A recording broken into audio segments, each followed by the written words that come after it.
আল্লাহ রাব্বুল আলামিন বলেন, বিশ্ব পরিস্থিতির পরিসমাপ্তি আমি ঘটায়া দিব। জমিনের মধ্যে আমি একটা জালজালা শুরু করব। জালজালা, জমিনের মধ্যে জালজালা শুরু হয়ে যাবে, জমিনের মধ্যে ভূমিকম্প হবে। আল্লাহ বলেন, ইদা জুলজিলাতিল আরদু জিলজালাহা ওয়া আখরাজাতিল আরদু আসকালাহা। আল্লাহ ইসরাফিল সিংহাত বাঁশি বাজায় দেয়, দিব বাঁশি বাজায়। যেই মাত্র সিংহায় ফুঁক দেওয়া হবে, জমিনের মধ্যে কম্পন শুরু হবে। যেই মাত্র কম্পন শুরু হবে, জমিনের মধ্যে জালজালা শুরু হবে। আল্লাহ বলেন, ওয়া আখরাজাতিল আরদু আসকালাহা। জমিনের মধ্যে জালজালা হওয়ার পরে ভিতর থেকে জমিনের নিচ থেকে দামি দামি দামি দামি সম্পদগুলো বাহির হইতে থাকবে। আবার যুবক ভাইরা, চাপি তলার ভাইরা, সেদিন মানুষ তাকায়া দেখবে স্বর্ণের পাহাড়গুলি বাহির হয়ে গেছে, হীরামণি মুক্তা বাহির হইতেছে। জমিনের নিচ থেকে যত দামি সম্পদ আছে সব বাহির হবে। আর মানুষ আফসোস করবে আর বলবে, হায় আফসোস, হায় আফসোস, হায় আফসোস। এই সম্পদের জন্য ভাই ভাইকে মারছি, এই সম্পদের জন্য প্রতিবেশীদের উপরে জুলুম করছে, এই সম্পদের জন্য এতিমের হক নষ্ট করছে। আজকে আমাদের চোখের সামনে সম্পদ বাহির হয়ে যায়। ওয়াখরাজাতিল আরদু আসকালাহা। জমিনের ভিতর থেকে বাহির হবে। জমিনের ভিতর থেকে যখন সম্পদ বাহির হয়ে যাবে, মানুষগুলি মাতালের মতো তেমনি ঘুরতে থাকবে। কারণ একটা আওয়াজ হবে বিকট, বিকট থেকে বিকট আওয়াজ হবে রে। যেই মাত্র আওয়াজ শুরু হয়ে যাবে, এই আওয়াজ কমবে না, যত সময় যাবে খালি বিকট থেকে বিকট হবে, বিকট থেকে বিকট হবে। আমার যুবক ভাইরা, আওয়াজ যখন শুরু হয়ে যাবে, বিকট থেকে বিকট হবে, এই আওয়াজটা কিন্তু যত সময় যাবে তত খালি বাড়তেই থাকবে। আর মানুষের সামনে মানুষ তাকায়া তাকায়া দেখবে যে আমাদের চোখের সামনে দামি দামি সম্পদ বাহির হয়। আল্লাহ রাব্বুল আলামিন বলেন, শুধু তাই নয়, ওয়াকালাল ইনসানু মা লাহা। মানুষ ডাক দেয়া বলবে, জমিন রে তোমার কি হয়ে গেল, জমিন তোমার কি হয়ে গেল। মানুষ বলবে জমিন রে, কারণ জমিন তো যা করতেছে সব বাহির করে দিতেছে। ওয়াকালাল ইনসানু মা লাহা ইয়াউমাইযিন তুহাদ্দিসু আখবারাহা। আরো আশ্চর্যের ব্যাপার আছে, সেদিন আমার মালিক জমিন রে এমন পাওয়ার দিবে রে, জমিনের মধ্যে এত ক্ষমতা দিবে, জমিন সেদিন সাংবাদিক হয়ে যাবে, সংবাদ প্রকাশ করবে। সুবহানাল্লাহ আছে। জমিন সংবাদ প্রকাশ করবে, জমিন কথা বলবে, জমিন কথা বলবে। প্রথমেই যখন ইসরাফিল সিংহায় ফুঁক দিয়া দিবে, তখন তো জমিনের মধ্যে জালজালা শুরু হবে। ইজা জুলজিলাতিল আরদু জিলজালাহা। মানুষগুলিও মাতালের মতো করতে থাকে। আওয়াজ বিকট থেকে বিকট, বিকট থেকে বিকট, বিকট থেকে বিকট আওয়াজ হবে। আওয়াজের তীব্রতা এত বাড়বে, সমস্ত প্রাণী কুলগুলার সাথে সাথে মারা যাবে। কথা কি বুঝতেছেন? প্রাণী কুল মারা যাবে রে। যত প্রাণী আছে মানুষ সহ সব মারা যাবে। মারা যাওয়ার পরেও আওয়াজ বন্ধ হবে না, বিকট আওয়াজ বন্ধ হবে না। যত সময় যায় তত খালি বাড়তেই থাকবে। এত বাড়বে তীব্রতার কারণে জমিনের মধ্যে অন্যদিকে ভূমিকম্পের মাত্রা বেড়েই চলবে, বেড়েই চলবে। জমিনের মধ্যে উলট পালট হয়ে যাবে, আওয়াজও বাড়তে থাকবে। আওয়াজ কি সাধারণ আওয়াজ? এটা ভয়ানক আওয়াজ, যে আওয়াজে মানুষ মারা গেছে। কিন্তু এরপর আওয়াজ বন্ধ হয় না। কতটুক আওয়াজ বাড়তে পারে জানেননি? কথা কি মনোযোগ আছে আপনারা? আপনারা কি মনে হয় যে আমি গিচ্ছা শুরু করছি? কথাগুলি মনোযোগ দিয়া শুনেন, একটা কথাও কোরআনের বাহিরে হবে না ইনশাআল্লাহ। আল্লাহ বলেন, সব ধ্বংস হবে। এখন একটু চিন্তা করেন আওয়াজটা কত বিকট। এমন আওয়াজ হবে যে সূর্যটা পৃথিবীর থেকে প্রায় 9,30,00,000 মাইল উপরে। সূর্যটা এই পৃথিবীর থেকে 9,30,00,000 মাইল উপরে। আর বিজ্ঞান বলে এই পৃথিবীর থেকে 13 লক্ষ গুণ বড় হইল সূর্য। যে সূর্যটা আপনারা এত বড় দেখেন, এটা পৃথিবীর থেকে 13 লক্ষ গুণ বড়। সুবহানাল্লাহ। এত বড় সূর্য যদি পৃথিবীতে পড়ে, বলুন পৃথিবী তালাশ করে ভাইবে পৃথিবী ভাইতেন না, মানে পুরোটা 13 লক্ষ গুণ বড় সূর্য যদি পড়ে, পৃথিবী নাই। এই সূর্য পৃথিবীর থেকে প্রায় 9,30,00,000 মাইল উপরে, 13 লক্ষ গুণ বড় সূর্য। এখন চিন্তা করেন কতটুক বিকট আওয়াজ হবে। আওয়াজের কারণে এত বিশাল সূর্যটা ভেঙে যাবে, টুকরা টুকরা হয়ে যাবে। এত বড় আওয়াজ হবে গো, যে আওয়াজের কারণে সূর্যটা ভেঙে টুকরা টুকরা টুকরা টুকরা হইয়া জমিনে পড়বে।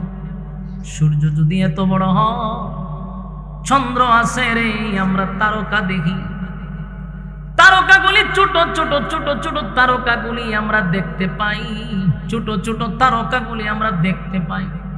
মনে হয় তারকাগুলি পকেটে ঢোকানো যায়। তারকা দেখলে কি মনে হয় যে পকেটে সব ঢুকাইলে মনে যাবে না? খুব ছোট ছোট। জানেনি তারকা কত বড়? সূর্যের থেকে কোটি গুণ বড়। সুবহানাল্লাহ হইতে পারে। তারকা দেখতে দেখা যায় এতটুকু, কিন্তু এই তারকা সূর্যের থেকে কোটি কোটি গুণ বড়। সুবহানাল্লাহ। এই তারকার সংখ্যা কত মালিক ছাড়া কেউ জানে না। আল্লাহর নবী বলেন সূর্যর থেকে কোটি কোটি গুণ বড় সেই তারকাগুলি সেদিন বিকট আওয়াজে ছুটে ছুটে জমিনে পড়তে থাকবে। আর পাহাড় পর্বত থাকবে না, সব ধুলা হয়ে যাবে, ধুলা। আটলান্টিক মহাসাগর, প্রশান্ত মহাসাগর, ভারত সাগর, আরব সাগর, বঙ্গোপসাগর, যত সাগর আছে সব সাগর গুলাতে আগুন ধরে যাবে, আগুন ধরে যাবে, আগুন ধরে যাবে। জমিনের মধ্যে উলট পালট হবে, সূর্য চন্দ্র ভেঙে পড়বে, সব তছনছ হবে। আল্লাহ বলেন কুল্লু মান আলাইহা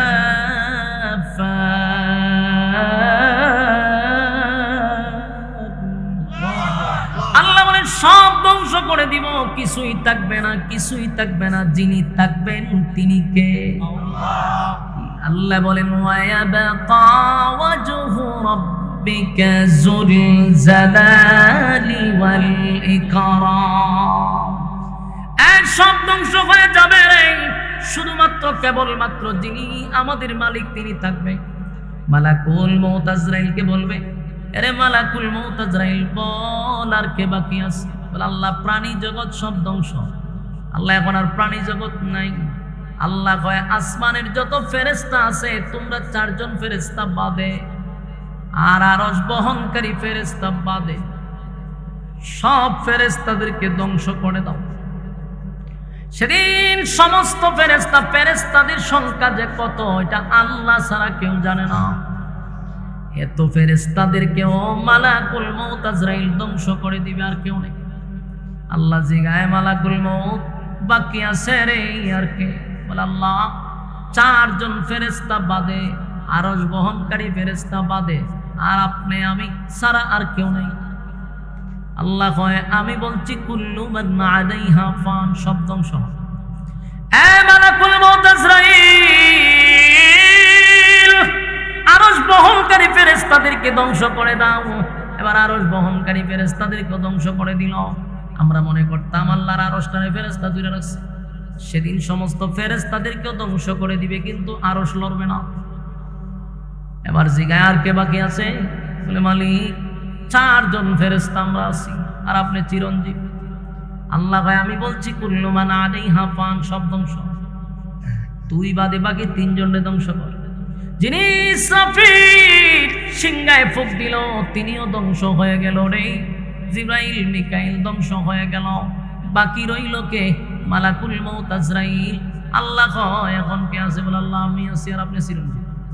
আল্লাহ কয় আমি বলছি কুল্লু মান আলাইহা ফান, সব ধ্বংস হবে, কিছুই থাকবে না, তুই আসত করে।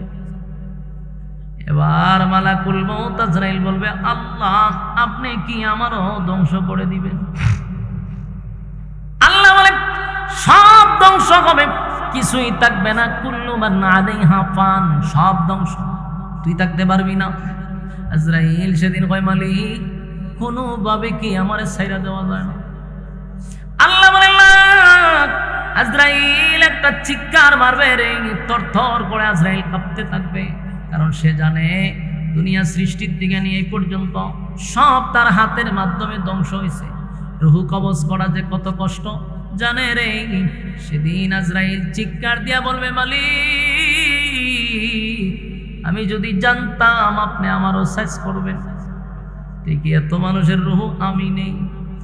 আল্লাহ কয়, আমার হুকুম তোরে ধ্বংস করে দিবে, আমার হুকুম তোরে ধ্বংস করবে রে। মালাকুল মউত আজরাইল সেদিন আল্লাহর হুকুমে আজরাইল ধ্বংস। কথা কি বুঝতেছেন? আপনারা আমার দিকে মনোযোগ দেন, আমার দিকে মনোযোগ দেন, কোরআনের কথার চেয়ে কেউ বড় না, মনোযোগ দেন। আল্লাহ বলেন, কুল্লু মান আলাইহা ফান, সব ধ্বংস হবে। মালাকুল মউত তুই থাকতে পারবি না। সেদিন চিৎকার দিবে আর বলবে, আমারে কি ছেড়ে দেওয়া যায় না? রাসূল বলেন, যদি সেদিন মানুষ বেঁচে থাকতো, প্রাণীকুল বেঁচে থাকতো, যেই চিৎকার আজরাইল দিছে রে, শুধু তার চিৎকারে সমস্ত প্রাণীকুল মারা যাইত। শুধু যদি মানুষ বেঁচে থাকতো সেদিন, তাহলে আজরাইলের চিৎকারই মারা যেত। তাহলে আল্লাহ বলেন, কুল্লু মান আলাইহা ফান, সব ধ্বংস। বলুন এখন আছে কে? এখন ওয়ায়াবকা ওয়াজহু রাব্বিকা যুল জালালি ওয়াল ইকরাম। আল্লাহ সব ধ্বংস করে দিল, কারণ তিনি চিরঞ্জীব, ওনার জন্ম নাই, ওনার মৃত্যু নাই, উনি জন্ম নেয় না, জন্ম দেয় না। সুবহানাল্লাহ। বলুন আল্লাহর জন্ম আছে? আল্লাহ জন্ম নেয়, জন্ম দেয়।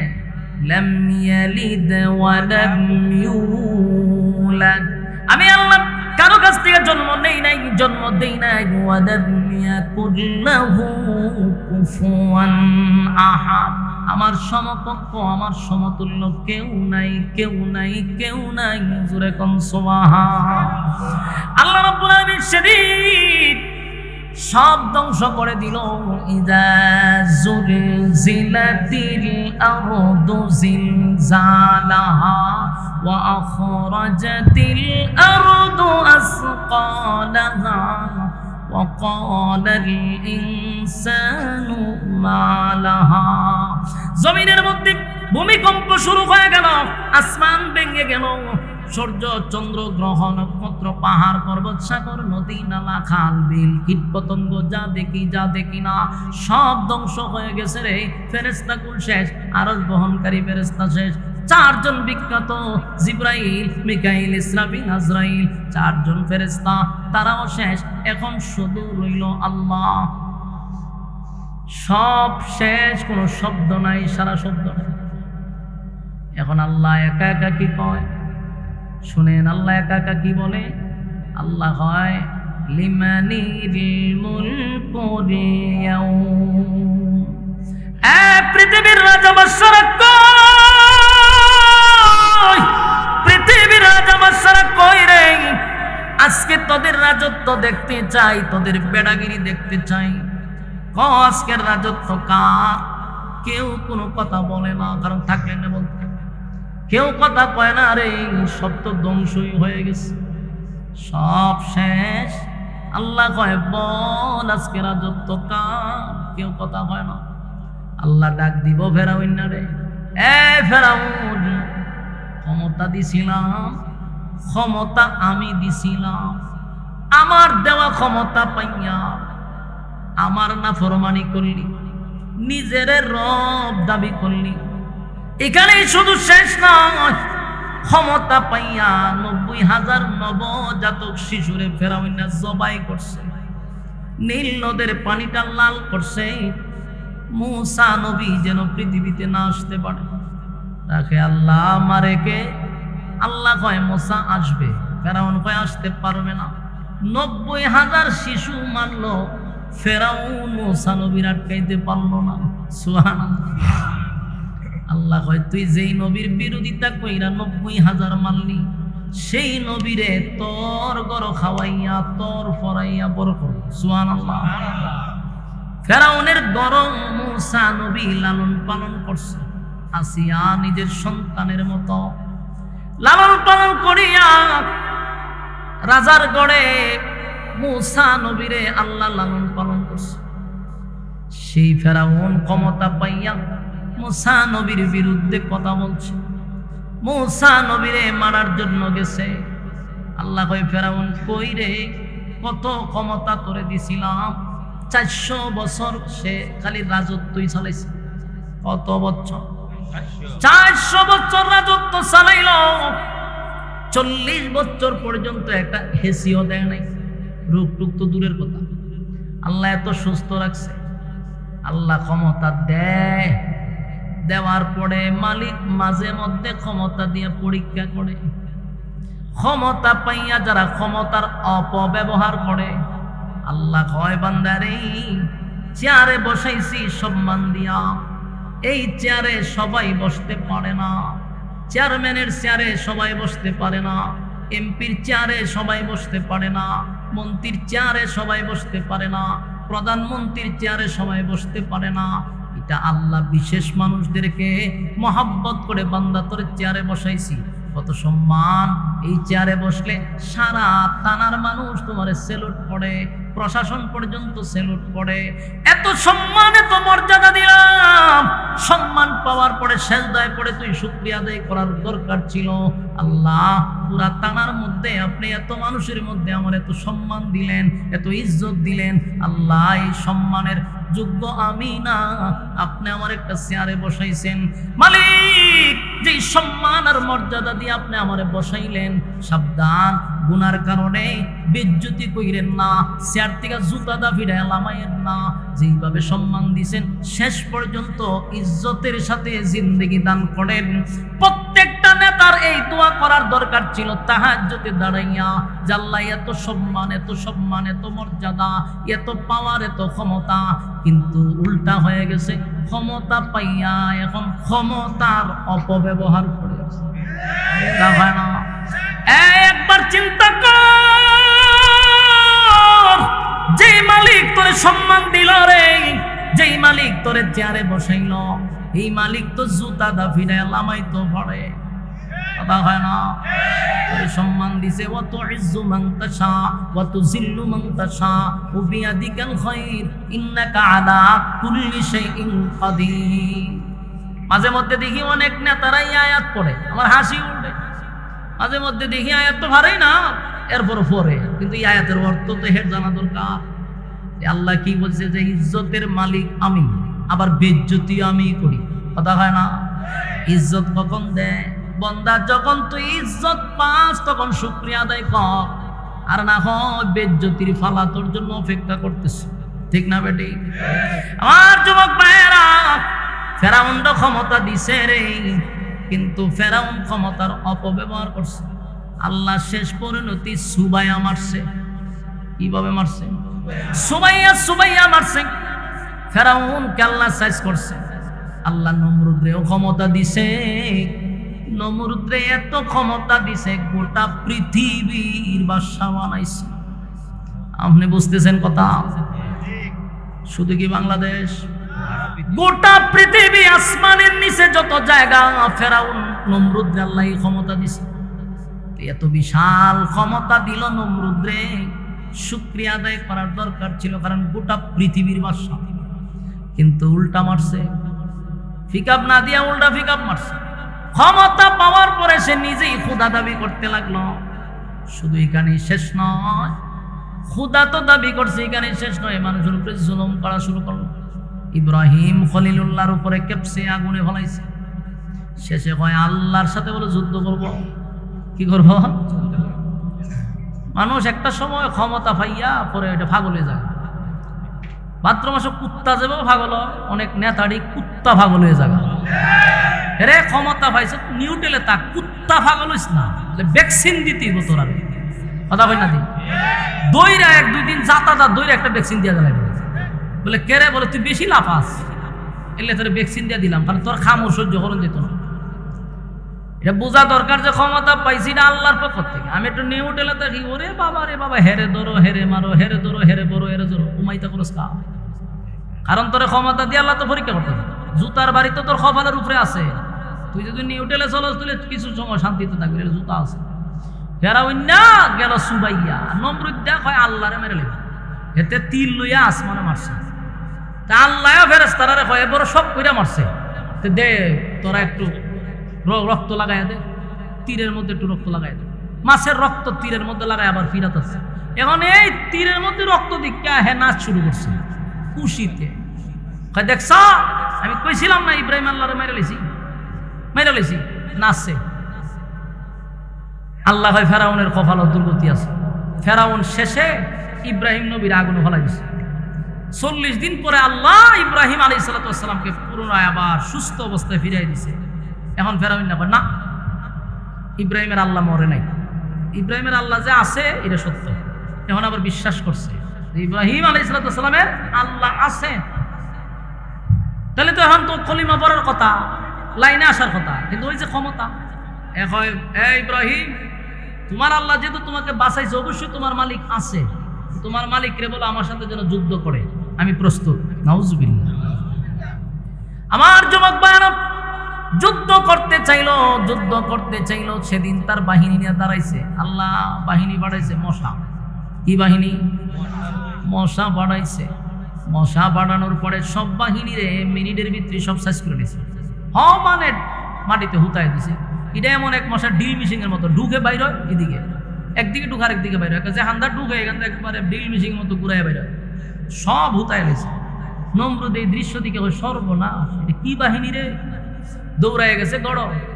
আর এর মধ্যে একটা মশা যুদ্ধ করতে গিয়ে তার ফাও গেছে ভাইয়া, অন্তত প্রতিবন্ধী গেছে। আল্লাহ আমার জাত পাঠাইলে আমার ফাড়ু ভেঙে যাও, কত তোরে দিয়ে বড় কাজ করাবো। এই মশাটা আল্লাহ পাঠাইছে নমরুদ্দার কাছে। নমরুদ্দার নাক আসিন তো বম্পাস্টিক মার্কা বড় বড়, যেই নাকের দ্বারে গিয়ে ঢুকছে, ঠুং করে ভিতরে ঢুকে মগজ উঠে গেছে, ডাইরেক্ট মগজ উঠে গেছে। মগজ গিয়া ওই মনে করেন তার সুই ঢুকাই দিছে।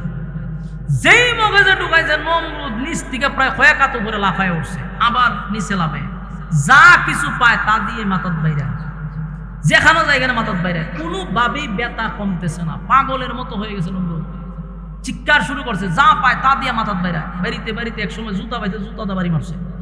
জুতা বাড়ি মারার সাথে সাথে আল্লাহ মশারে কয় সুই উঠাইছে, এখন থেকে এটাতে বাড়ি দিলে সুই ঢুকাইবি, বাড়ি দিলে ছেড়ে দিবি। নমরুদ জুতা লইয়া চিন্তা করলো, এতক্ষণ ব্যথা করলো, সবকিছু দিয়ে বাইরিলাম, ব্যথা কমলো না, জুতার বাড়িয়ে ব্যথা কমলো। জুতার মধ্যে কি আছে রে? এখন জুতা লইয়া বসে রয়েছে, যে ঘটনাটা কি? কতক্ষণ পরে সুই আবার ঢুকাইছে, ঠাস করে জুতা বাড়ি মারছে, ব্যথা ছেড়ে দিছে। এখন এর পুরা বিশ্বাস হয়েছে যে আমার এই রোগের ওষুধ হলো জুতার বাড়ি। বলুন এই রোগের ওষুধ কি? জুতার বাড়ি। জুতা বগলের নিচে লইয়া আটে, যে হানুই যায় যখন খামর মানে টাস করে জুতা বাড়ি মারে। তো এক সময় মশা তো আর প্রতিবন্ধী যদি হয়, এটি বিতলাতা হয় বেশি। এ কতক্ষণ পরে খাম মারে, এখন কতক্ষণ পরে সুই ঢুকায় আর বাইর করে, তখন কতক্ষণ বাইরিব, নিজে বাইরিতে আর কত বাইরে নিয়ে যায়, হাতে ব্যথা ধরে নিছে। শেষে ঘটনা করলো কি হয়, আমি একজন লোক রাখতেইব জুতাটা বাইরে বেরলি। এখন একজন লোক রাখছে যে তুই আমার জুতাটা বাইরিবি, মাসে 1,000 টাকা বেতন।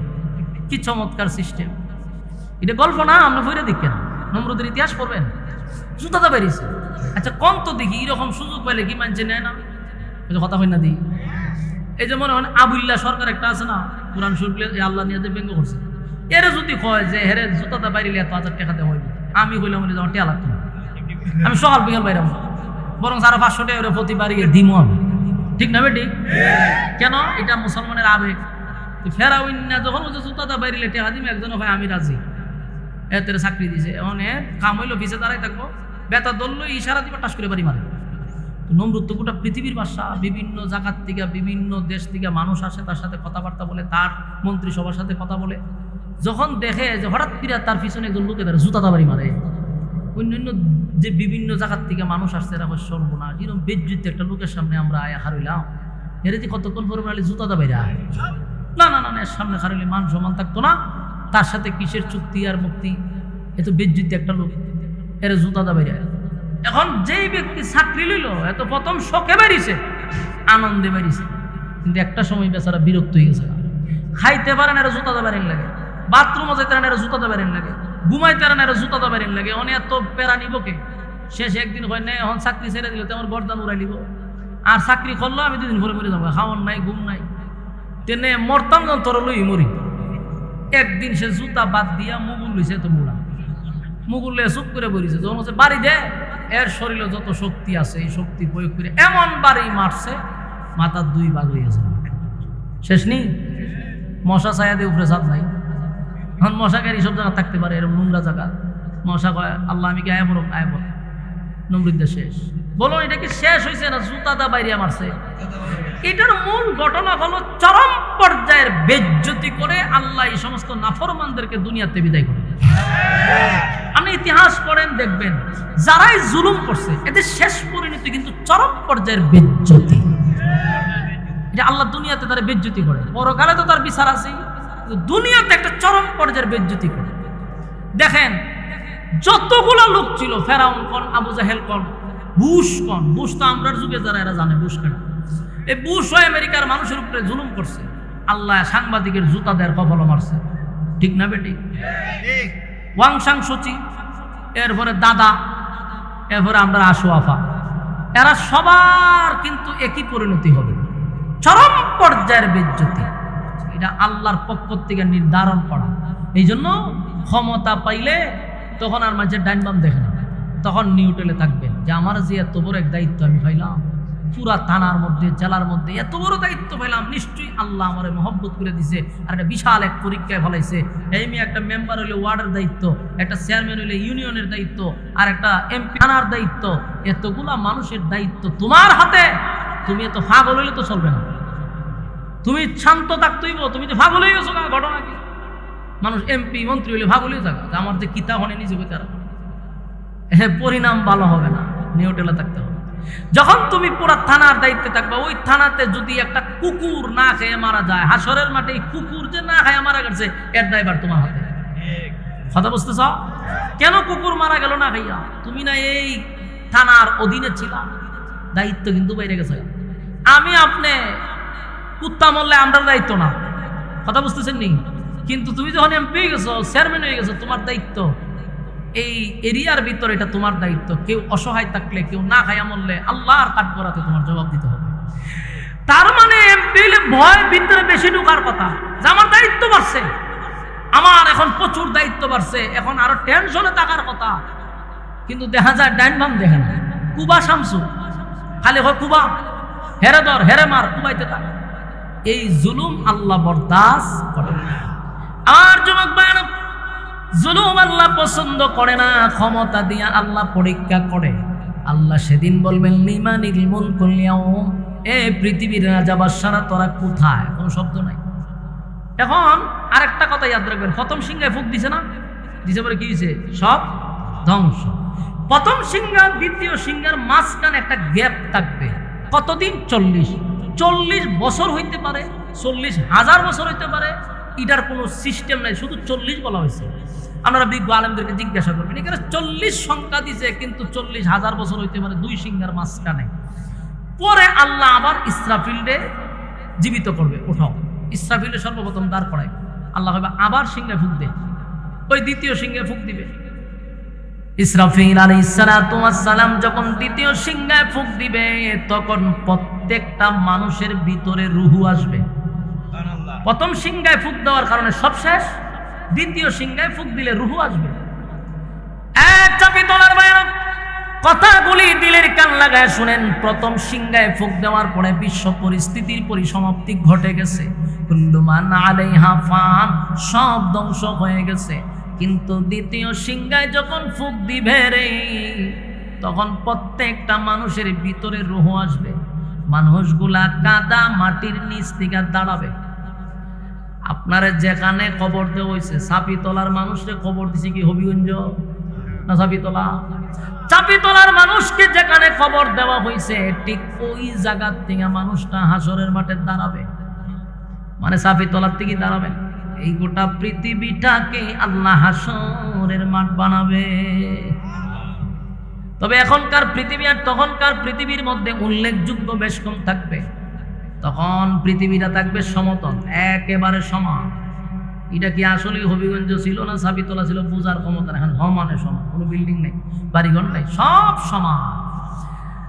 তখন প্রত্যেকটা মানুষ কাদা মাটির নিচ থেকে উলঙ্গ অবস্থায় কাদা মাটির নিচ থেকে কলিজা পাটা পিপাসা লইয়া মানুষ দাঁড়াবে। দ্বিতীয় সিংহে ফুঁক দিলে উলঙ্গ অবস্থায়, বলুন টাইকুট লাগাইয়া, হ্যাঁ টাইকুট লাগাইয়া না, দাঁড়াবেন উলঙ্গ অবস্থায়, তাও কলিজা পাটা পিপাসা। আল্লাহর নবী বলেন সেদিন সব মানুষ উঠবে উলঙ্গ অবস্থায়, কিন্তু একজন লোক উঠবে জান্নাতি পোশাক পরিধান করে। তিনি হলেন সমস্ত নবীকুলের সম্রাট নবী মুহাম্মদুর রাসূলুল্লাহ সাল্লাল্লাহু আলাইহি ওয়াসাল্লাম। আমার নবী শুধুমাত্র পোশাক পরে। আল্লাহ রাব্বুল আলামিন ইসরাফিলকে যখন বলবে সিংহায় ফুঁক দে, সব রূহ আসবে, জিবরাইলও জিন্দা হবে, মিকাইলও জিন্দা হবে, সব ফেরেশতারা আবার জীবিত হবে। আল্লাহ হয় জিবরাইল রে, আজকে তোমার দায়িত্ব হলো হাসরের মাঠ থেকে আমার বন্ধুরে সর্বপ্রথম তুমি উঠাইবা। সুবহানাল্লাহ। জিবরাইল আলাইহিস সালাতু ওয়াস সালাম নবীজির রওজা তালাশ করে পায় না, কারণ কেমনে পাইব? জিবরাইল থাকতে এক অবস্থা ছিল, এখন যে মাঝখানে কত বছর গেছে আল্লাহ জানে না, আল্লাহ ছাড়া কেউ জানে না। আর এখন তার ওই পৃথিবীর সমান না, সব সমতল। জিবরাইল ঘুরে দেশে, কিন্তু নবীর রওজা তালাশ করে পায় না, পাগল হয়ে গেছে। সর্বপ্রথম নবীরে উঠাইতে হবে। জিবরাইল দৌড়ায় ইসরাফিলের কাছে গেছে, এই ইসরাফিল সিংহায় ফুঁক দিলি, কিন্তু এখন নবীরে আমি তালাশ করে পাই না। ইসরাফিল কয় আমারে জিগায় কোনো লাভ নাই, আমি সিংহায় ফুঁক দিছি পড়ে, আমার তো শেষ করে লিস আল্লাহ, আমি কেমনে কমো? এবার ইসরাফিল বলে তুমি একটা কাজ করো, মাটিরে জিজ্ঞাসা করো মাটির মধ্যে আমার নবীরে কোথায় রাখছে। জিবরাইল মাটিরে জিজ্ঞাসা করে, মাটিরে বল তোর কোন জায়গায় আমার নবীরে রাখছিস। মাটি আমার উত্তর দে জিবরাইল, আল্লাহ যখন ইজা জুলজিলাতিল আরদু জিলজালাহা, যখন জমিনের মধ্যে জালজালা শুরু করে দিছিল, জমিনের মধ্যে যখন ভূমিকম্প শুরু হয়ে গেছিল, তখন মাটি আমি আমার মধ্যে নাই, আমার যে কোন জায়গায় নিজে উলট পালট করে আমি আমার মধ্যেই নাই। চিন্তা করেন কি অবস্থা রয়েছে। মাটিও বলতে পারে না। জিবরাইল পাগল হইয়া তালাশ করে নবীরে পায় না। একটা সময় তাকায়া দেখে একটা জায়গার থেকে আলো বাহির হয়। জিবরাইল সেখানে গিয়ে আল্লাহর হাবিবকে ধরে সর্বপ্রথম জান্নাতি পোশাক পরিধান করাইয়া হাসরের মাঠে আমার নবীরে দাঁড় করাইছে। আল্লাহর নবী হাসরের মাঠে দাঁড়ায় বলে, জিবরাইল রে আমার উম্মতের খবর কি? সুবহানাল্লাহ। নবীজি এখনো মানুষকে উঠানো হয় নাই, এই হাসরের মাঠে সর্বপ্রথম আপনারে উঠানো হয়েছে। আল্লাহর নবী সেদিন সর্বপ্রথম নবীরে উঠাইয়া হাউজে কাউসারের পারে আমার নবীরে দাঁড় করাবে। হাউজে কাউসারের পারে দাঁড় করানোর মানে হলো হাউজে কাউসার ক্রস করে তারপরে হাসরের মাঠে যেতে হয়। মনে করেন একটা গেট মনে করতে পারেন, এটা দিয়ে ঢুকতে হবে। তো নবী দাঁড়ায় আছে হাউজে কাউসারের পারে, যারাই হাসরের মাঠে ডুববে উলঙ্গ অবস্থায়, পিপাসু অবস্থায়, নবী এক পেয়ালা পানি তাদেরকে পান করায়া দিবে। যারা পানি পান করবে রে তাদের কপাল খুলে যাবে। আর যুবক ভাইয়েরা, পিতরার ভাইয়েরা, যারা পানি পান করবে তাদের কপাল খুলে যাবে, কপাল খুলে যাবে। পানি যারা পান করবে না তাদের কপালটা পড়ে যাবে। হাসরের মাঠে মানুষের কলিজা পাটা থাকবে পিপাসা। এক পেয়ালা পানি যদি নবীর বরকতে হাতের পান করতে পারে, আল্লাহর নবী বলেন ওই বান্দা এবং বান্দির 50,000 বছরের ভিতরে আর কোনোদিন পানির পিপাসা লাগবে না। এই একটা জবান বন্ধ রাখবেন না। আল্লাহু আকবার। আরো জোরে কোন আল্লাহু আকবার। এই ইমানের আওয়াজ দিয়ে বলেন আল্লাহু আকবার। এই পানির কত দাম, পানির কত দাম, কত দাম, কত দাম। এই পানি পানি সবার ভাগ্যে জুটবে না। এই পানি পান করতে গেলে দুনিয়া তো আমাদের কিছু নিয়ম কারণ মানতে হবে, কথা হয় না? এই পানি সবাই পান করতে পারবে না গো। আল্লাহর নবী তাকায়া দেখবে দলে দলে দলে দলে দলে দলে মানুষ আসতেছে নবীর কাছে পানি পান করার জন্য। যেই মাত্র নবীর কাছাকাছি আসবে, নবী হঠাৎ করে দেখবে কিছু মানুষকে দেখা যায় না, নবীও দেখে না, তারাও দেখে না, উম্মতও দেখে না, নবীও দেখে না। আল্লাহর নবী চিৎকার দিয়া বলবে, মালিক এমনটা কথা ছিল না, এমনটা কথা ছিল না। হাউজে কাউসার আমি জোর করে আনি নাই, আপনি আমারে গিফট করছেন। ইন্না আতাইনা কাল কাউসার, নিশ্চয়ই আপনি আমারে গিফট করছেন। পানি আপনার কাছ থেকে চেয়ে নেই নাই, আপনি আমারে দিলেন। ওয়াদা ছিল গুনাহগার উম্মতকে পানি পান করাবো, কিন্তু যখনই আমার কাছে পানি পান করতে আসে আমি তাদেরকে দেখি না, তারাও আমারে দেখে না। আল্লাহ এমনটা কেন হয়ে গেল রে, এমনটা কেন হয়ে গেল? আল্লাহ বলে, বন্ধু আমি যা জানি আপনি তা জানেন না। কথা কি বুঝতেছেন? আল্লাহ যা জানে নবীও কি তাই জানে। আল্লাহ বলেন, আমি যা জানি বন্ধু আপনি তা জানেন না। আপনার কাছে দলে দলে দলে দলে দলে দলে পানি পান করার জন্য আসছে, কিন্তু মাঝখানে আপনি দেখেন না, আমিও আপনার উম্মত আপনাকে দেখে না। এর কারণ হলো বন্ধু, আপনি এবং আপনার উম্মতের মাঝখানে আমি একটা পর্দা ফালাইয়া দিছি গো নবী। পর্দার কারণে আপনি দেখেন না, তারা আপনাকে দেখেন না, তারাও আপনাকে দেখে না। কেন গো মালিক এমনটা কেনই বা হয়ে গেল? আল্লাহ বলে, বন্ধু আপনি তাদেরকে চিনেন আপনার উম্মত হিসাবে, আমি তো জানি এই লোকগুলো আপনার সঙ্গে কি করছে। কারণ আমি ইচ্ছাকৃতভাবে আপনার বরকতি হাতের পানি তাদেরকে পান করতে দিব না। কারণ দুনিয়াতে থাকতে তারা আপনি নবীর এতাআত করে নাই, আপনি নবীর রক্ত মাখা ইসলাম পালন করে নাই, আপনার দান দান ভাঙ্গা ইসলাম পালন করে নাই। তারা মন গড়া ইসলাম পালন করছে, মন গড়া জিন্দেগি চালাইছে। আপনার নাম বিক্রি করে মাঠে ময়দানে চলছে, আপনার নাম বিক্রি করে তারা জিলাপি খাইছে, আপনার নাম বিক্রি করে তারা ফুজি করছে, আপনার নাম বিক্রি করে করে আশিক রাসূল সাজছে, কিন্তু আপনার সুন্নত তাদের মধ্যে পাওয়া যায় নাই। আপনার নাম দিয়া নিজেরা আশিক রাসূল দাবি করত, সুন্নি দাবি করত। আপনি নবীর বিরুদ্ধে কথা বললে তারা প্রতিবাদ করত না, আল্লাহর বিরুদ্ধে কোনো বাউল ফাউল করলে তারা প্রতিবাদ করত না, কোরআনের বিরুদ্ধে কথা বললে নামদারি সুন্নি বক্তাগুলো প্রতিবাদ করে না। ঠিক গিয়া বাড়িতে কইবেন। এই সমস্ত ভণ্ডগুলি যেমন দুনিয়াতে প্রতারণা করছে, মানুষের ইমোশনাল নিয়ে খেলাধুলা করছে, নিজেরে কয় আমি সুন্নি, নবীর নাম বিক্রি করে খায়। কসম খোদার যতবার নবীর নিয়ে বিরোধিতা হয়েছে, নবীর বিরুদ্ধে কথা বলা হয়েছে, একটা বারও তারা প্রতিবাদ করলো না।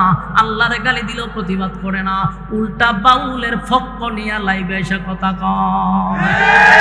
এদেরকে চিহ্নিত করবেন, চিহ্নিত করবেন। তাদেরকে আপনারা দাওয়াত দিয়ে না বক্তাগিরি করান, বড় বড় রুশ খাওয়ান, এরা কিন্তু মূলত বাউলের খালাতো ভাই। এই জাতি তাদেরকে সময় মতো চিনতে পারছে, এদেরকে লাল কার্ড দেখানোর এখন সময়ের দাবি।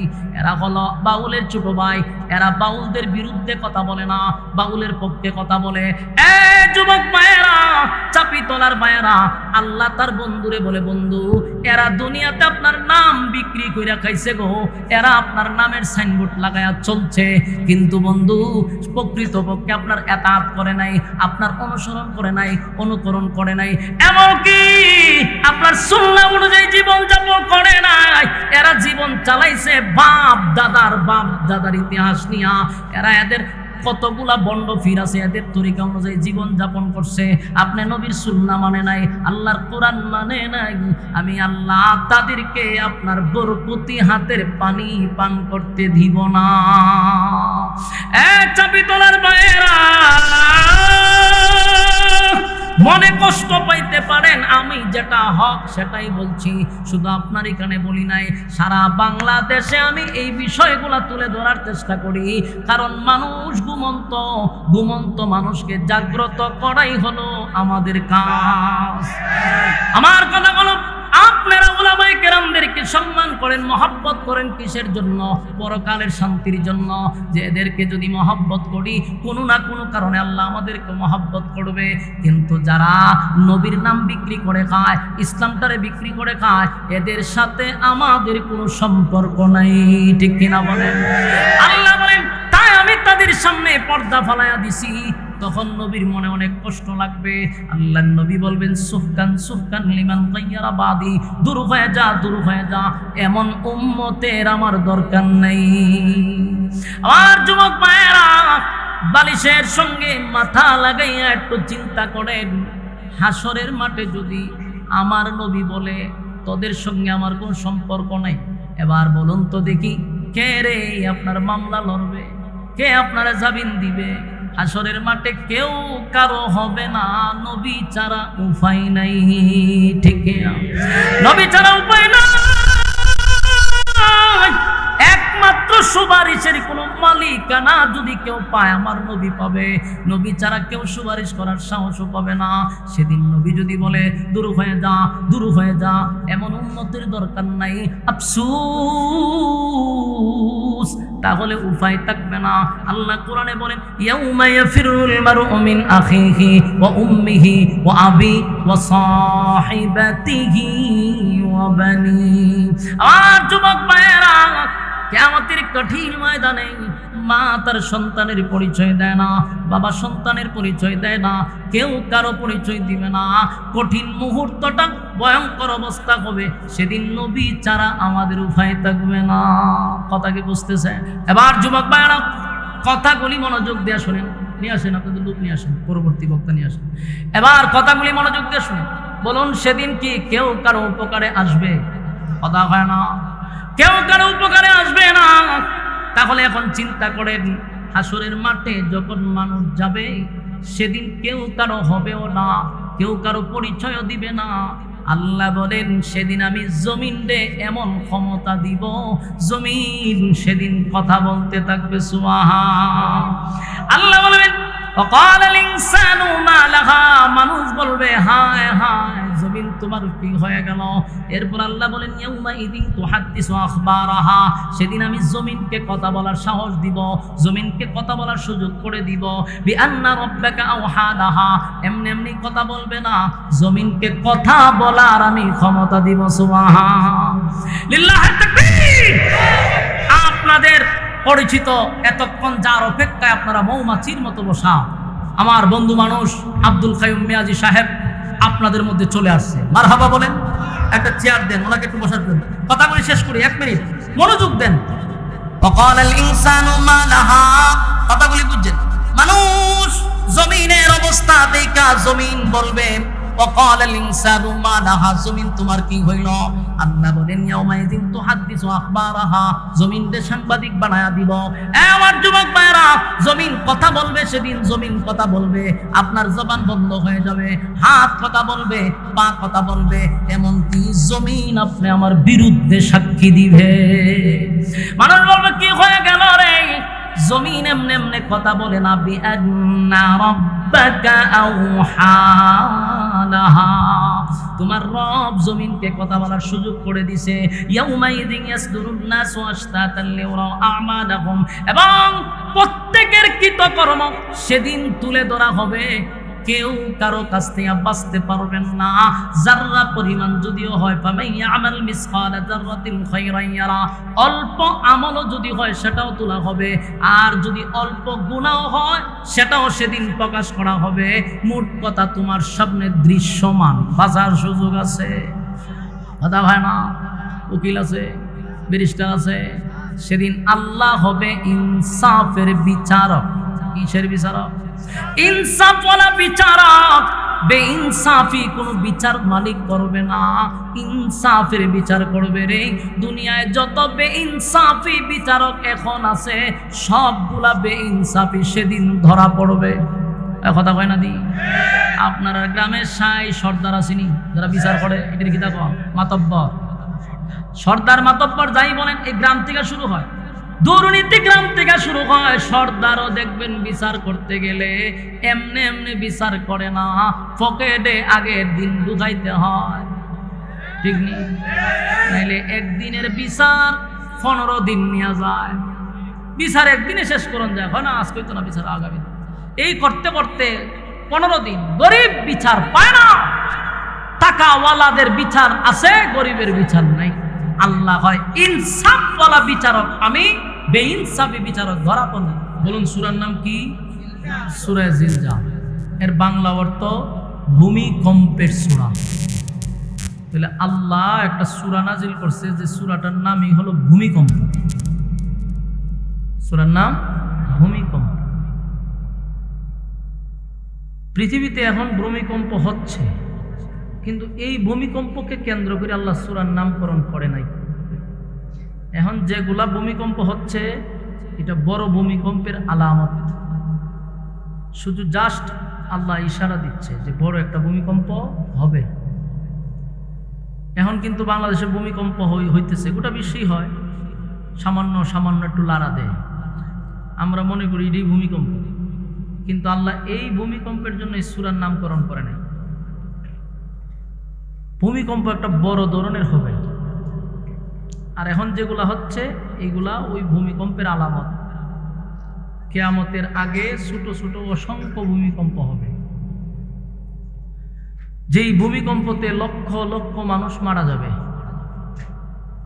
বাংলাদেশে কিছুদিন আগে একটা সিগন্যাল দিছে না, সামান্য যখন 9 মাত্রার ভূমিকম্প হবে, ডাকাতি মারা যাবে কয়েক লক্ষ মানুষ। কয়েক লক্ষ মানুষ ডাকাতি মারা যাবে যদি 9 মাত্রার হয়। বিল্ডিংগুলা কাগজের মতো হিল্লা পড়বে, বিল্ডিংয়ের তলে মানুষ পইরা পইরা মারা যাবে। তো এখন যে ভূমিকম্পগুলো দিচ্ছে, এগুলো অল্প একটু লাড়া দেওয়া হচ্ছে।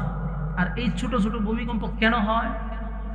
যখন জমিনে পাপাচার বেড়ে যায়, যখন জমিনে গুনাহের প্রতিযোগিতা চলে, কার থেকে বেশি কে গুনাহ করবে এই নিয়ে প্রতিযোগিতা হয়, জেনা বেবিচার হয়, তখন আল্লাহ জমিনে ভূমিকম্প দেয়। এই ভূমিকম্পগুলা, এই ক্ষতিগুলা আমরা নিজের হাতে ডেকে আনি। এই জন্য গুনাহ যদি কমে যায়, ভূমিকম্প কমে যাবে। তো কিয়ামতের আগে অনেক ভূমিকম্প হবে,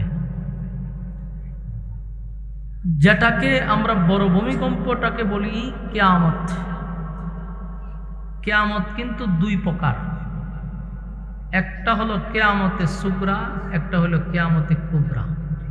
একটা ছোট কিয়ামত, একটা বড় কিয়ামত। ছোট কিয়ামতটা হলো যার যার কিয়ামত, ব্যক্তিগত কিয়ামত। আরেকটা কিয়ামত আছে সমষ্টিগত কিয়ামত। বলুন, একটা কিয়ামত ব্যক্তিগত, আর একটা কিয়ামত সমষ্টিগত। আপনারা যারাই বসছেন আলোচনা শোনার জন্য, মনোযোগ দিয়ে শুনেন।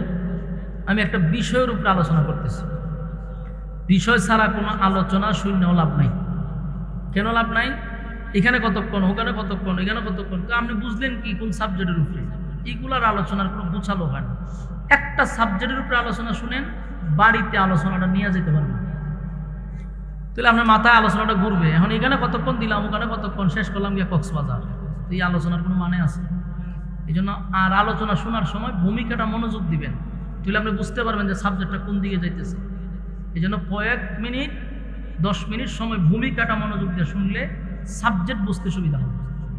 আসুন তাহলে আগে আমরা বুঝি কিয়ামত প্রথমত 2 প্রকার। একটা হলো ছোট কিয়ামত, একটা হলো বড় কিয়ামত। তো বড় কিয়ামত যেটা, এটা হলো সমষ্টিগত। ছোট কিয়ামত যেটা, এটা ব্যক্তিগত। এখন প্রশ্ন হলো ব্যক্তিগত কি? বলে ব্যক্তিগত কিয়ামত হলো মাতা ফাকাত কামাত কিয়ামত, যে যখন মারা যাবে তার কিয়ামত তখন থেকে শুরু হবে। আমার কথা বুঝেননি আপনারা? আমি যদি এখন স্টেজে মারা যাই, স্টেজে তো মানুষ মারা যায় নাকি?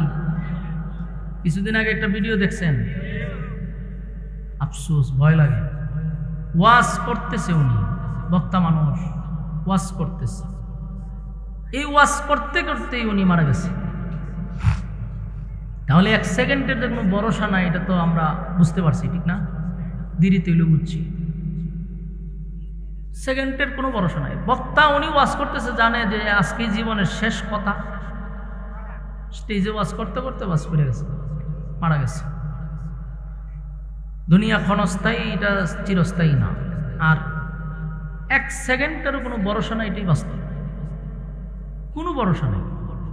আমি ওয়াজ করে এখন স্টেজ থেকে নামতে পারবো, এটার কোনো গ্যারান্টি আছে? আমরা যেখানে বসছেন এখান থেকে উঠতে বাড়িতে যাইতে পারবেন, কোনো গ্যারান্টি আছে? নেই।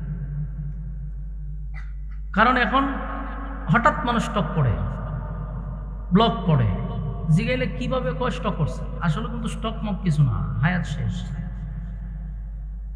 সুস্থ মানুষ, একেবারে সুস্থ, ঘর থেকে বাইরে বাজারে গেছে, রাস্তাত বলে স্টক করছে, এই জায়গাতেই শেষ। ওয়াজ করতেছে বক্তা, জিজ্ঞাসা করা হয়েছে পরে যে কি ঘটনাটা কি করছিল, কোন স্টক করছে, ওয়াজের মধ্যে স্টক করে গেছে। বোঝা গেল স্টক মক কিচ্ছু না, আল্লাহ নিতেছে, একটা নাম দিয়া নেয়, ঠিক না? আজরাইল আল্লাহরে কইছিল, আল্লাহ আপনি যে আমার এই দায়িত্ব দিচ্ছেন, মানুষে তো আমার গালি, মানুষ আমার খুব গালাগালি করবে, আল্লাহ হয়তো ওরা কিছু জিগাইতো না, তোর নাম আমার চলিত না। আচ্ছা কোন তো কেউ মারা গেলে কেউ কয় যে কেমনে মারা গেছে, বলে আজরাইল উড়ে গেছে, এই কথা কয়নি। হয় বেচারা স্টক করছে, বেচারা হঠাৎ করে ব্লক করে নিয়েছে, হার্ট অ্যাটাক করছে, বিভিন্ন নাম দিয়া এটার উপরে চালায় দেয়, কিন্তু আজরাইলের কোনো দোষ নেই। অথচ রুহু নেয় কে? মালাকুল মউত, রুহু নিয়ে যায়, কিন্তু তারে কোনো দোষে পায় না। ঠিক তেমনি ভাবে যখন মানুষ মারা যায় তখন তার কিয়ামত শুরু। এটার হয় ব্যক্তিগত কিয়ামত, যার যার কিয়ামত। তাহলে আমরা কিয়ামত দুই প্রকারের মধ্যে এক প্রকার পাইলাম, যে ব্যক্তিগত একটা কিয়ামত আছে। আমার কিয়ামত আমার মরার পর থেকে শুরু, আপনার কিয়ামত আপনার মরার সাথে সাথে শুরু, ব্যক্তিগত কিয়ামত। আরেকটা কিয়ামত হইল সমষ্টিগত, যেই কিয়ামতটা হবে একটা বাঁশির মাধ্যমে। অনফিখা ফিস সূর, বাঁশিটাকে সুর বলা হয়, আমরা যেটাকে সিঙ্গা বলি। এই সিঙ্গার মাধ্যমে আল্লাহ বাঁশি বাজায় দিবে, আর ওই কিয়ামতটা হবে সমষ্টিগত কিয়ামত। বিশ্ব পরিস্থিতির পরিসমাপ্তি ঘটে যাবে। ওই বাঁশির যখন ফু দিবে তখন আর কিছু থাকবে না। আল্লাহ যখনই ইসরাফিলকে বানাইছে, বানানোর পরেই তার হাতে বাঁশি ধরায় দিছে। এক সেকেন্ডের জন্য উনি বাঁশি সরায়ও নাই, এক সেকেন্ডের জন্য কোথাও তাকায়ও নাই, এই লইয়া দাঁড়ায় আছে, খালি অর্ডার দিবার ভূমান। ইসরাফিলকে আল্লাহ সৃষ্টি করার পরে এই পর্যন্ত উনি একবার সিঙ্গা সরাইয়া কথা বলছে। কয়বার? জোরে কয় না? 1500 বছর আগে একবার ইসরাফিল তার সিঙ্গা সরাইছে, সরাইয়া কথা বলছে। এই সিঙ্গাটাও যার হাতে ছিল ইসরাফিল, আর যার কারণে সরাইছে উনি হলেন সমস্ত নবিকুলের সম্রাট নবী মুহাম্মদুর রাসূলুল্লাহ সাল্লাল্লাহু আলাইহি ওয়াসাল্লাম। সুবহানাল্লাহ। চিন্তা করেন, ইসরাফিল সিঙ্গা ফু দিয়ে রাখছে হাজার হাজার হাজার কোটি বছর, কিন্তু নবীর কথা অনুযায়ী একদিন সিঙ্গা সরাইছে।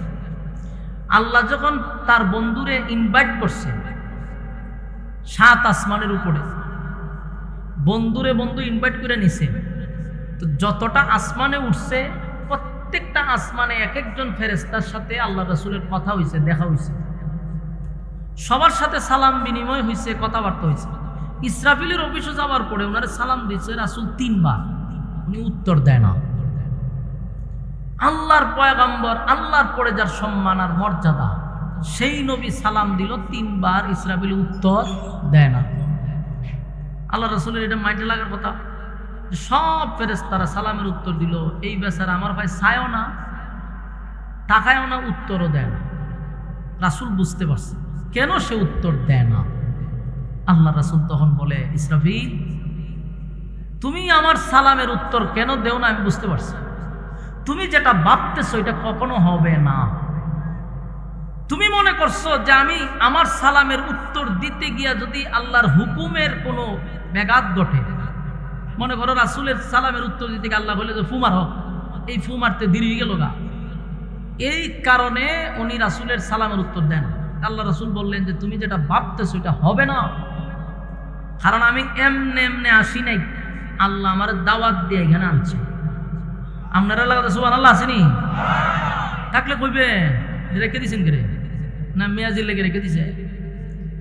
তো রাসূল সাল্লাল্লাহু আলাইহি সাল্লাম বললেন যে তুমি সালামের উত্তর দিতে পারো, কারণ আমারে দাওয়াত দিয়া আইনা আল্লাহ তোমারে অর্ডার দিবে না যে পৃথিবী ধ্বংস করে নাও। এই অর্ডার তোমাকে দিবে না। যেই রাসূলই কথা কইছে, ইসরাফিল সিংহা সরাইছে। সুবহানাল্লাহ। সরাইয়া কয় সালামের উত্তর দেওয়া শুরু করলো। সালামের উত্তর দিয়া বলল, হুজুর প্রথম সালামই আপনি শুনছি, উত্তর দিছি না কেন? আল্লাহ আমারে এই সিংহা মুখ লাগাইয়া বলছে আমার অর্ডার ছাড়া সিংহার থেকে মুখ লড়ানো সম্ভব না, এবং ফু দেওয়ার জন্য প্রস্তুত থাক। কথা বুঝতেছেন?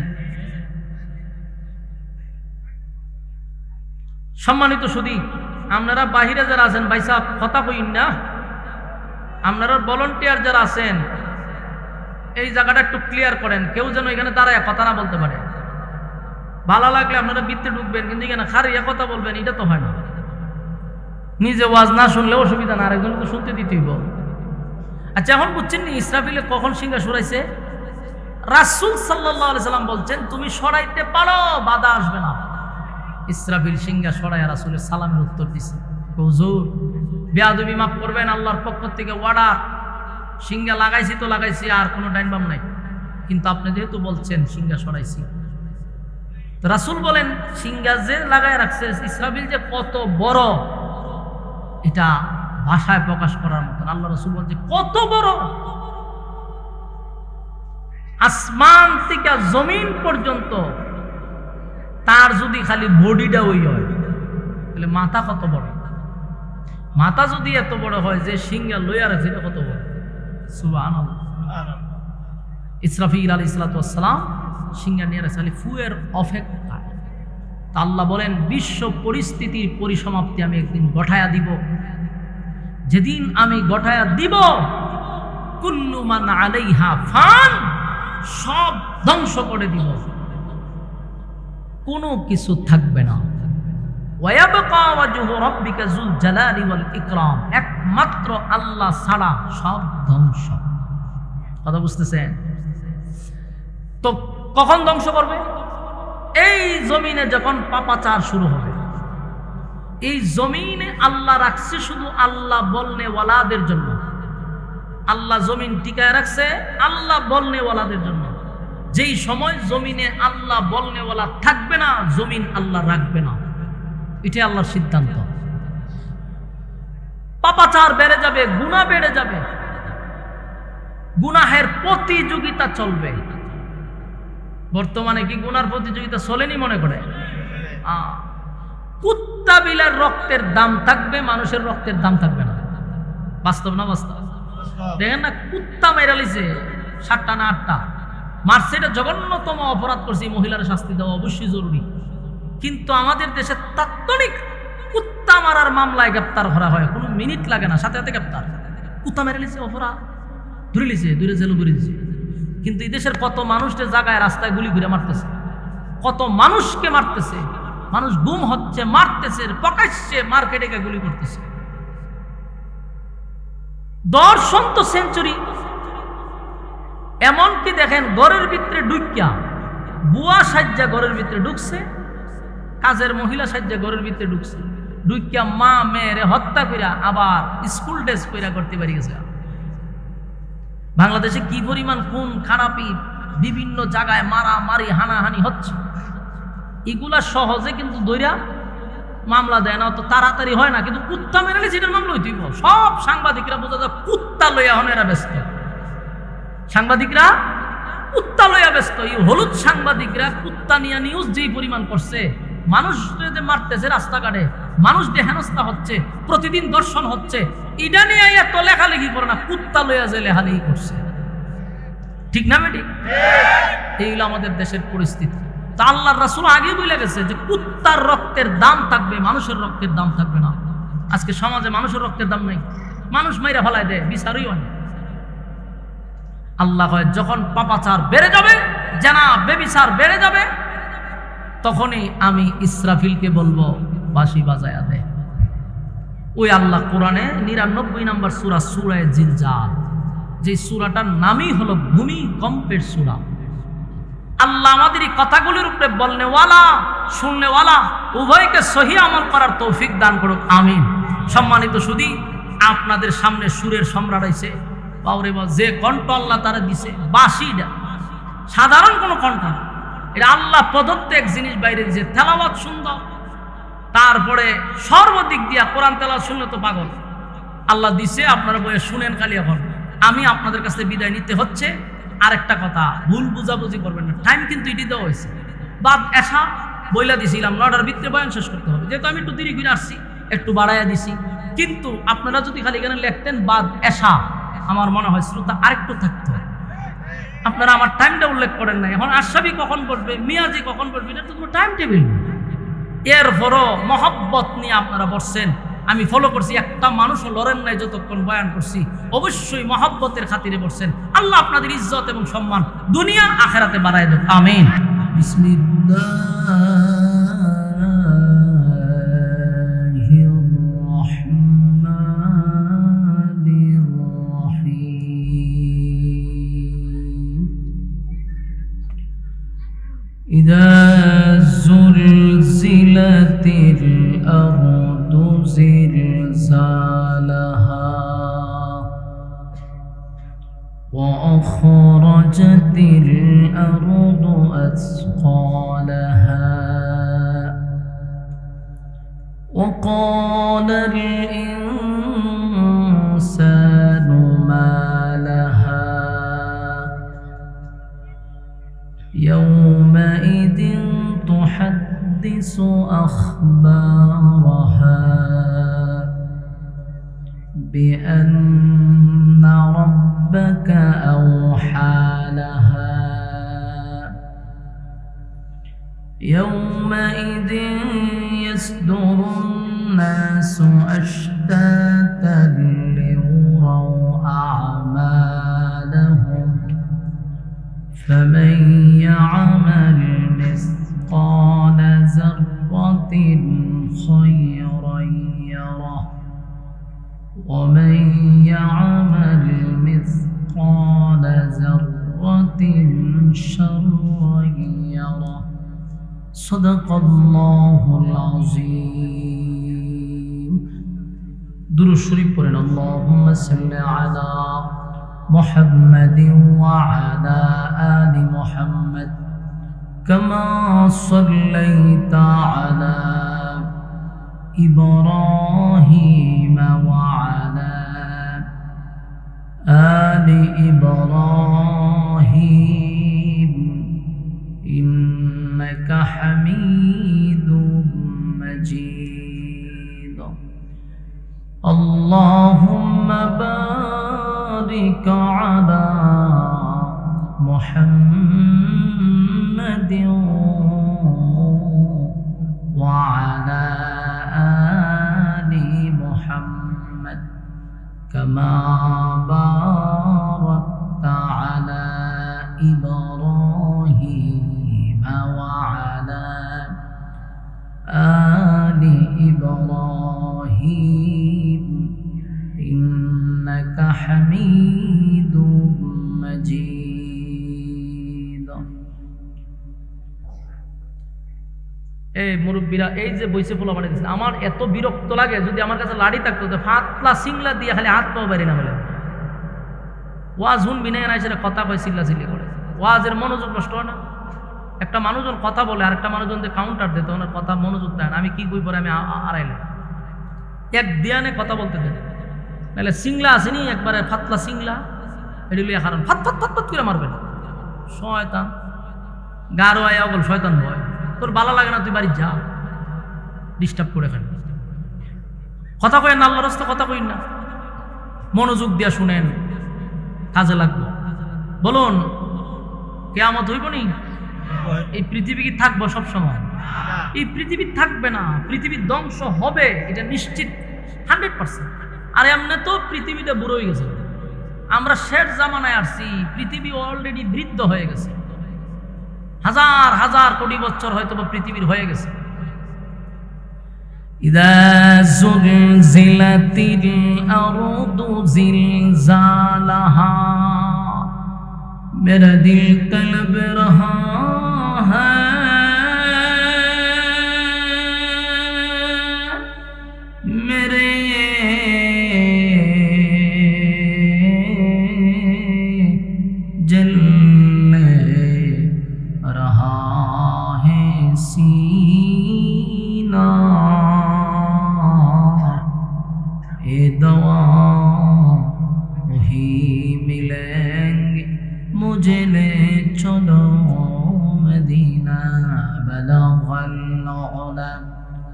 বিকামালিহি।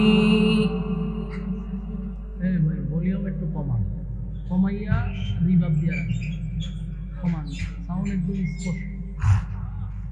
সাল্লু আলাইহি জিকিরে বাতিল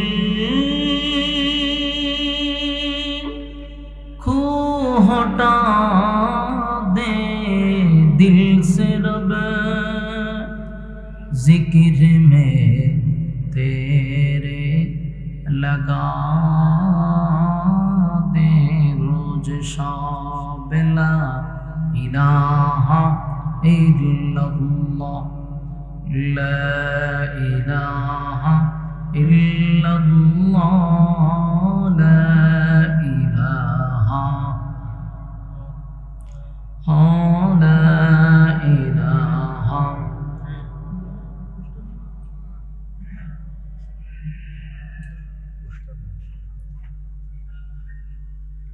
لا إله إلا الله محمد رسول الله صلى الله عليه وسلم। আলহামদুলিল্লাহ, চাপিতলা দক্ষিণ পূর্ব পাড়া বাইতুল জান্নাত জামের মসজিদ উদ্যোগে আয়োজিত আজকের এই ওয়াজ ও দোয়ার মাহফিলের সম্মানিত সভাপতি, প্রধান অতিথি, বিশেষ অতিথিবৃন্দ, মুআজ্জাজ মুকাররম হযরত উলামায়ে কেরাম, উপস্থিত নওজোয়ান তরুণ যুবক ভাইরা, মুরব্বিয়ানে আযম, মাইকের আওয়াজ যতটুকু দূরে যায় অবস্থানরত পর্দানিশী মা ও বোনেরা, সকলকে আমার অন্তরস্থল থেকে জ্ঞাপন করছি মোবারক বলিয়ন কমা। নয়েজ দেয় কেন? বয়স কমা। অবস্থানরত পর্দানিশী মা ও বোনেরা, সকলকে আমার অন্তরস্থল থেকে জ্ঞাপন করছি মোবারক সবটুকুন শুকরিয়া আল্লাহ সুবহান মহিয়ান বড়িয়ান সর্বশক্তিমান আল্লাহ পাকের জন্য, যে রব্বে কারীম হাজারো মানুষের মাঝখান থেকে কিছু সংখ্যক মানুষকে ভালোবেসে মহব্বত করে সুস্থ অবস্থায় এমন একটি মজলিসে আসার এবং বসার সুযোগ করে দিয়েছেন। তাই আমরা শুকরিয়া আদায় করছি আলহামদুলিল্লাহ। লক্ষ কোটি দুরুদ এবং সালাম আল্লাহর সৃষ্টির প্রধান আকর্ষণ জনাবে মুহাম্মদুর রাসূলুল্লাহ সাল্লাল্লাহু আলাইহি ওয়াসাল্লামের উপর। সম্মানিত সুধী, আপনারা যারা ভলান্টিয়ার আছেন, এই বাচ্চা কাচ্চা চিল্লাচিল্লি করলে এর চেয়ে বিরক্ত আর কিছু নাই। এই যে তিনটা ছেলে না, এখান থেকে হেই করলে হইতো না, আপনারা একজন যান, তৈলে সাউন্ড বন্ধ হয়। আশেপাশে এই বাচ্চাগুলোর কিন্তু উঠান, আপনারা যারা মুরব্বী একটু সামনে আসেন, এদেরকে উঠাই দেন, পিছনে নেন। এমনিতেই আপনারা দিকে মন ভেঙে গেছে, আবার যদি কথা হয় তো কথা আসবেই না। আপনারা সামনে আসেন, যারা একটু বয়স বুঝেন এরা সামনে আসেন। এদের মাঝখানে একজন বসেন, যেন দুইজন একখানে না বসতে পারে। এই বাচ্চাগুলির মাঝখানে একজন বসেন, যাতে কথা না বলতে পারে। আপনারা যারা রাস্তাঘাটে আছেন, বিনয়ের সাথে বলবো, একটা মাহফিল করতে গিয়া রাত দিন অক্লান্ত পরিশ্রম করতে হয় কমিটির। এরপর একটা মাহফিলের আয়োজন করে, উদ্দেশ্য হলো আবার কথা কয় বালে খোলা বানো কথা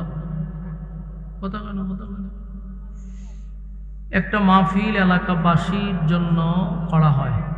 কেন? আপনাদেরকে দিন শেখানোর জন্য, দিন বুঝানোর জন্য দূর দূরান্ত থেকে আলেমদেরকে ইনভাইট করে আনা হয়। তো আপনারা এত সুন্দর আয়োজন করার পরে যদি রাস্তাঘাটে দোকানপাটে আপনাদের গল্পতেই ব্যস্ত থাকেন প্রতিদিনের মতো, প্রতিদিন যেমন আপনারা আড্ডায় ব্যস্ত, গল্পতে ব্যস্ত, বছরে একবার একটা মাহফিল হয়, সেদিনও যদি আপনার আড্ডা বন্ধ না হয়, গল্পও বন্ধ না হয়, আমি তো মনে করি আপনাদের মতো কপাল পোড়া আর কেউ নেই, যে আগামী কালকে বেঁচে থাকলে আড্ডা মারতে পারবো, গল্প করতে পারবো বাচ্চা থাকলে। কিন্তু আগামীকাল বেঁচে থাকলেই মাহফিলটা পাওয়া যাবে না। আপনি গল্প করতে পারবেন যদি আজরাইল আপনারা জায়গা মতো না ধরে, আজরাইল না ধরে তাহলে গল্প করতে পারবেন। আর যদি ধৈরা লাতে তো আপনার জীবনের শেষ মাহফিল। এই জন্য রাস্তাঘাটে যারা ঘোরাফেরা করতেছেন নিজেকে একটু প্রশ্ন করেন যে আগামীকালকে বাচ্চা থাকলে আমার দোকানে রাস্তাঘাটে আড্ডা মারতে পারবো, কিন্তু আগামীকাল বেঁচে থাকলে মাহফিলটা পাবো না। আমি সুদূর হবিগঞ্জ থেকে আপনাদের এখানে আসছি, এত তাড়াহুড়া করে আসছি, প্রচণ্ড জ্যাম, বিশ্ব রোডে জ্যাম টেম দিয়ে পাগলের মতো আসছি। এখন আয়সা যদি দেখি তারা রাস্তাঘাটে আড্ডা মারে, গল্প করে, এটা বক্তার জন্য যেমন কষ্ট, কমিটির জন্য আরো বেশি কষ্ট। যারা বসছেন আল্লাহ আপনাদের সম্মান বাড়িয়ে দেব, আর যারা এখনো রাস্তাঘাটে গল্পতে ব্যস্ত আল্লাহ এদেরকে হেদায়েত দান করুক। অনেকে মনে করছে হুজুরে খালি বয়ান শুরু করছে, আমরা আস্তে আস্তে যাবো, চাটা খাই, আড্ডা মাড্ডা মারি, এরপরে যাব। আপনারা যখন আসবেন তখন আমার বয়ান শেষ, লম্বা সময় তো দেওয়ার সুযোগ নাই, বা দেশা বয়ান তো আপনি আস্তে আস্তে বয়ান শেষ হয়ে যাবে। তাই মেহরবানি করে প্যান্ডেলে বসে যায়। আপনারা আসতে পেরে যারা বসছেন খুশি না বেজার? শুনেন, ভালো কাজে কিন্তু সবাই শরীক হতে পারে না, চাইলেই কেউ ভালো কাজে শরীক হতে পারে না। আল্লাহ যাদেরকে ভালোবাসে, আল্লাহ যাদেরকে মহব্বত করে, ওই সমস্ত বান্দাদেরকে আল্লাহ দ্বীনের কাজে লাগায় রাখে। তো যারা এখানে বসছেন বুঝবেন যে আল্লাহ আপনাদেরকে ভালোবাসে। ভালোই যদি না বাসতো, আপনার মতো অনেক মানুষ রাস্তাঘাটে এখন আড্ডা মারতেছে, গল্প করতেছে, তাদের মাঝখান থেকে আল্লাহ আপনাদেরকে এখানে বসায় রাখছে। তাদের থেকে আপনারা অনেক দামি, কারণ আল্লাহ আপনাদেরকে ভালোবাসে। যারা রাস্তাঘাটে অনর্থক বেহুদা দাঁড়ায় দাঁড়ায় গল্পে ব্যস্ত, এদের থেকে হাজার গুণ অনেক দামি আপনারা। কারণ সবচেয়ে দামি জায়গা হলো মাজালিসুল কোরআন, মাজালিসুল্লাহ। কোরআনের মাহফিলগুলো সবচেয়ে দামি জায়গা, সবচেয়ে নিকৃষ্ট জায়গা হলো বাজার, মেলা, রাস্তাঘাট। আল্লাহ এই সমস্ত জায়গার থেকে হেফাজত করুক, আমিন। সম্মানিত সুধী, আপনারা যারা দীর্ঘক্ষণ ধরে রাস্তাঘাটে ঘুরাইতেছেন, আবারও বলছি প্যান্ডেলে চলে আসুন। আমি আপনাদের সামনে মহাগ্রন্থ আল কোরআন থেকে 99 নাম্বার একটা সূরা, আমার যে বয়ানটা বাদ এশা, এটা তো আপনারা পোস্টারে লেখার দরকার ছিল। মানুষ কিভাবে বুঝবে যে আমি এখনই বয়ানে বসছি? নিজেদের মাথায় নিজেরা কুড়াল মারছেন, তো এটা তো সমস্যা। আমারও আপনারা কষ্ট দিলেন, মানুষ না থাকলে বয়ান উঠে। 9টার ভিতরে বয়ান শেষ, পোস্টারে স্পষ্ট লেখার দরকার ছিল যে বয়ান বাদ এশা, লেখেনি নেই, তো শ্রোতা জানবো কেন? আমি তো নিজেও চিন্তা করছি যে সাপিতল আয়সা যদি আমার এই অবস্থা দেখতে হবে, নিজে আশ্চর্য হয়েছি। মূল ঘটনা তো পোস্টারে লেখা নাই, মানুষ জানে তো হুজুর মানে 10টায় আসবো। চিন্তা করছেন, এটা চরম পর্যায়ের ভুল হয়েছে। আচ্ছা, যাই হোক, আমি আপনাদের সামনে যে সূরাটা তেলাওয়াত করছি, সূরাটার নাম হলো সূরায়ে জিলজাল। এর বাংলা অর্থ জানেননি? ভূমিকম্পের সূরা।